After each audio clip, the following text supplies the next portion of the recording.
Hi అండి, అందరికీ నమస్తే. నేను మీ సునీల్ మద్దాల.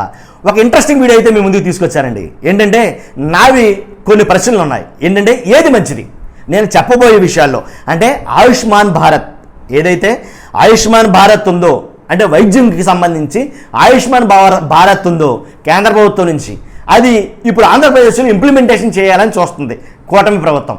ఆ ఆయుష్మాన్ భారత్ మంచిదా, లేక ఎప్పటి నుంచో ఉంటున్నటువంటి ఆరోగ్యశ్రీ, డాక్టర్ వైఎస్ రాజశేఖర రెడ్డి గారు తీసుకొచ్చినటువంటి ఆరోగ్యశ్రీ, ఆ ఆరోగ్యశ్రీ మంచిదా, ఆయుష్మాన్ భారత్ మంచిదా, ఆరోగ్యశ్రీ మంచిదా అనే దాని మీద అసలు దానికి ఉండే బెనిఫిట్స్ ఏంటి, దీనికి ఉండే బెనిఫిట్స్ ఏంటి, వీటికి ఉండే ప్లస్ ఏంటి, దీనికి ఉండే మైనస్ ఏంటి, ఇవన్నీ కూడా డిస్కస్ చేయాలని డిసైడ్ అయ్యాను. కాబట్టి ఏది మంచిది డిసైడ్ అవ్వండి. ఎందుకంటే ఆయుష్మాన్ భారత్ని ఆంధ్రప్రదేశ్లో ప్రవేశపెట్టబోతున్నారు, ఆరోగ్యశ్రీని ముగించేయబోతున్నారు, ఆరోగ్యశ్రీని తీసేయబోతున్నారు.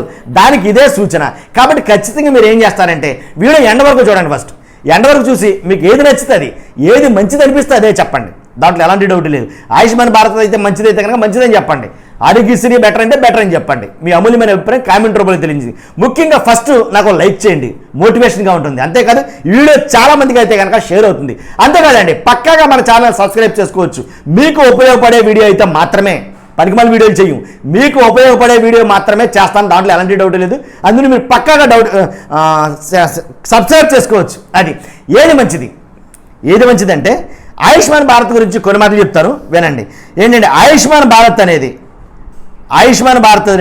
ఎన్ని జబ్బులు కవర్ చేస్తుందంటే 1949 జబ్బుల మీద పనిచేస్తుంది. అంటే 1949 జబ్బుల్లో ఏదొచ్చినా సరే, ఈ 1949 వ్యాధులు ఏదొచ్చినా సరే ఆయుష్మాన్ భారత్ పేరు చూపించవచ్చు. ఇది ఆయుష్మాన్ భారత్. అదే ఆరోగ్యశ్రీ అయితే కనుక ఇంచుమించుగా 3257 వ్యాధులకి, అంటే 3257 జబ్బులకు పనిచేస్తుంది. అది 1949, ఇది 3257, 3257. కాబట్టి దానికి దీనికి చాలా తేడా ఉందన్నమాట జబ్బులలో చూపించుకునే దాంట్లో.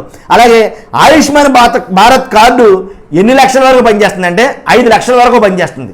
ఆయుష్మాన్ భారత్ కార్డు 5 లక్షల వరకు పనిచేస్తుంది. అలాగే ఆరోగ్యశ్రీ కార్డు అయితే కనుక 5 లక్షల నుంచి 20 లక్షల వరకు ఈ సంవత్సరం 25 లక్షలు చేశారు. అదే జగన్ గారు దిగిపోయే ముందు.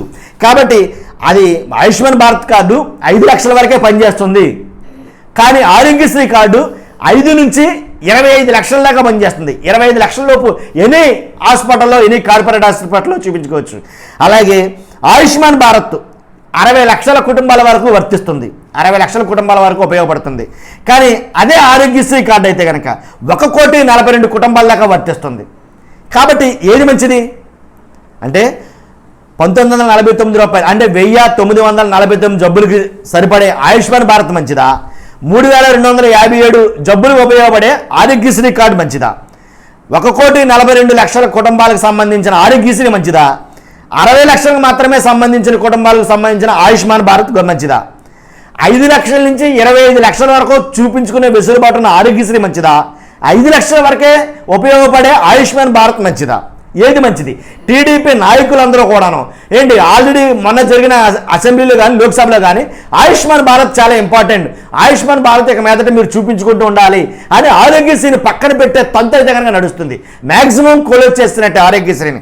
అంతే కదండి, సంవత్సరానికి ఆయుష్మాన్ భారత్కి బడ్జెట్లో ఎంత ప్రవేశపెడతారంటే 300 కోట్లు. ఆయుష్మాన్ భారత్కి బడ్జెట్లో ప్రవేశపెట్టేది, అంటే కేటాయింపులు చేసేది 300 కోట్లు. అదే ఆరోగ్యశ్రీని బడ్జెట్లో ఎంత కేటాయిస్తారో ఆరోగ్యశ్రీ కంటే కనుక 3000 కోట్లు కేటాయిస్తున్నారు. 3000 కోట్లు ఎక్కడ, 300 కోట్లు ఎక్కడ? ఏది మంచిది అంటే నేను చెప్పట్లా ఒకటి మంచిదని, మీరే డిసైడ్ అవ్వండి. నేను చెప్పేది అది. కాబట్టి ఈ సంవత్సరం 3000 కూడా కాదు, ఆరోగ్యశ్రీ బడ్జెట్ కింద 3500 కోట్లు కేటాయించారు జగన్మోహన్ రెడ్డి గారు. కాబట్టి ఆరోగ్యశ్రీ సర్జరీ అయ్యాక ఇంకొన్ని ఉపయోగాలు ఉన్నాయి. ఏదైతే ఆయుష్మాన్ భారత్ ఉందో ఇక్కడతో అయిపోయింది. ఇంకా ఆరోగ్యశ్రీ దాని కొనసాగింపుగా ఇంకొన్ని మంచి పనులు అయితే, ఇంకొన్ని కార్యక్రమాలు అయితే ఉన్నాయి. ఆరోగ్య ఆసరా, దీనికి ఆరోగ్యశ్రీకి కరెక్టింగ్ ఉందన్నమాట. ఆరోగ్య ఆసరా అంటే సర్జరీ అయ్యాక రికవరీ పీరియడ్ అని ఉంటుంది. ఏదైతే సర్జరీ చేయించిన ఒక నెల 2 నెలల వరకు మనం ఏ పని చేయలేం.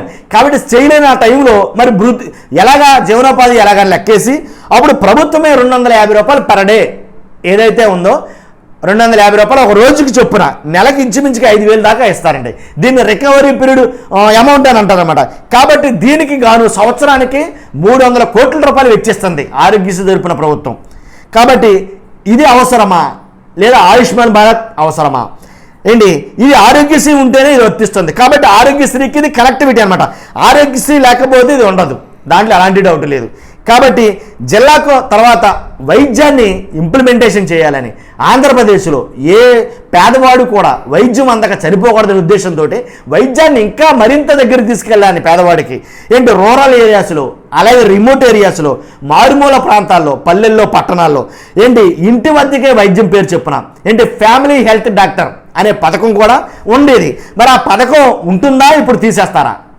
ఆరోగ్యశ్రీని ఉంచుతారా? మూసేస్తారా? అర్థం కాని పరిస్థితులు జరుగుతున్నాయి. కాబట్టి ఇంటికే వెళ్ళి వైద్యం అందించే ఆ ఫ్యామిలీ డాక్టర్ పథకాన్ని మ్యాక్సిమం మూసేశారు అని అయితే మాట్లాడుకుంటున్నారు. తర్వాత ఇంకోటి ఏంటనగా కాలేజీల గురించి, వైద్య కళాశాలలు ఏవైతే వైద్య కళాశాలలు ఉన్నాయో అవి అంటే జిల్లాకు మెడికల్ కాలేజ్ ఉండాలి అనేది జగన్మోహన్ రెడ్డి గారు ఆలోచించిన విధానం. కాబట్టి అందువల్ల ఇంచుమించుగా 8,500 కోట్ల రూపాయలతోటి 17 మెడికల్ కాలేజీలు అయితే కనుక ఆంధ్రప్రదేశ్లో రావాలని ఒక బృహ సంకల్పం అయితే కనుక సంకల్పించాడండి ఆయన. కాబట్టి 17 మెడికల్ కాలేజీలు 8,500 కోట్లతోటి అదే 17 కాలేజీలు కనుక ఆంధ్రప్రదేశ్కి వచ్చుంటే కనుక అంటే ఆల్రెడీ 5 మెడికల్ కాలేజీలు కంప్లీట్ అయినాయి. దాంట్లో ఫస్ట్ బ్యాచ్ అంటే మెడికల్ విద్యార్థులు ఆల్రెడీ కంప్లీట్ చేసుకున్నారు, 5 పూర్తయినాయి, ఇంకా మిగిలిన పూర్తి కావాలి. ఇంకొక 5 ప్రాసెస్లు అండర్ ప్రాసెస్లో ఉండగా ఏంటి ప్రభుత్వం అధికారం కోల్పోయింది.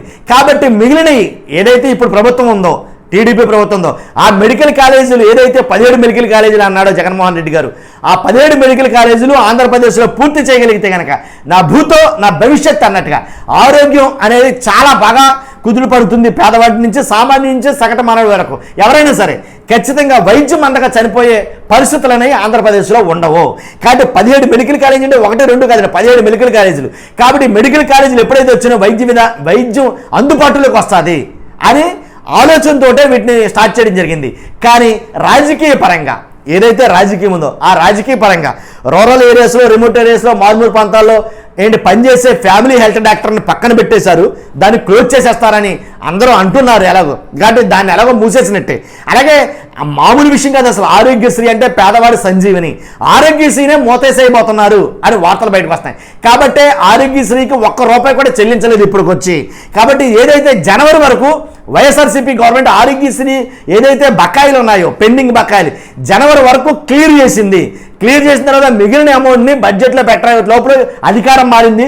ఇప్పుడు అధికారం చేపట్టిన వీళ్ళు ఆరోగ్యశ్రీకి ₹1 కూడా విధించకపోవడంతో ఆరోగ్యశ్రీలో ఉన్నటువంటి నెట్వర్క్ హాస్పిటల్ అన్నీ కూడా ఒక ధర్నా అయితే కనుక చేయబోతున్నాయి. కాబట్టి మేము ఆరోగ్యశ్రీ సేవలు మేము అందించలేము, వాటిని నిలిపివేస్తున్నాం అని ఒక మెమరాండం అయితే కనుక వాళ్ళు తీసుకురావడం జరిగింది. కాబట్టి ఆరోగ్యశ్రీ ఇంకా పడకేసినట్టేనా లెక్క అయితే కనుక. ఆరోగ్యశ్రీ అందుబాటు లేకపోతే ఆరోగ్య ఆసరా ఉండదు. కాబట్టి వీటన్నిటి వల్ల మెయిన్ ఇబ్బంది పడేది, మెయిన్ నష్టపోయేది ఎవడంటే కనుక పేదోడే. డబ్బులు ఉన్నవాడు ఎలాగైనా సరే వైద్యం కార్పొరేట్ హాస్పిటల్ కాదు దాని తలడాన్ని హాస్పిటల్లో చేయించుకుంటాడు. కానీ పేదవాడు ఒక కార్పొరేట్ హాస్పిటల్లో వైద్యం చేయించుకోవాలంటే ఖచ్చితంగా ఆరోగ్యశ్రీ ఉండాలి నా అభిప్రాయం. It's purely my personal opinion, దాంట్లో ఎలాంటి డౌట్ లేదు. కానీ మీ అభిప్రాయం ఏంటి? ఎలాంటి ఆరోగ్యశ్రీ అవసరమా? ఆయుష్మాన్ భారత్ అవసరమా? 5 ఎక్కడ, 5 లక్షలు ఎక్కడ, 25 లక్షలు ఎక్కడ? మీరే తెలుసుకోండి, మీకే వదిలేస్తున్నా. విజ్ఞత కలిగినటువంటి వాళ్ళు మీరు. కాబట్టి ఏది మంచిది అనేది నేను మిమ్మల్ని ప్రశ్నించా. నా ప్రశ్నకి సమాధానం కోసం చూస్తున్నా. ఓకే, చూస్తున్నా మీరు అందరూ కూడా మర్చిపోవద్దు, ఖచ్చితంగా మన ఛానల్ లైక్ చేయండి. నాకు మోటివేషన్గా ఉంటుంది. అంతేకాదు పక్కగా సబ్స్క్రైబ్ చేయండి. మీ అమూల్యమైన అభిప్రాయాన్ని కామెంట్ రూపంలో తెలియజేయండి. నేను చదవటం కాదు, వేరే వాళ్ళు కూడా చదవడానికి అవకాశం కల్పించండి. Thank you very much.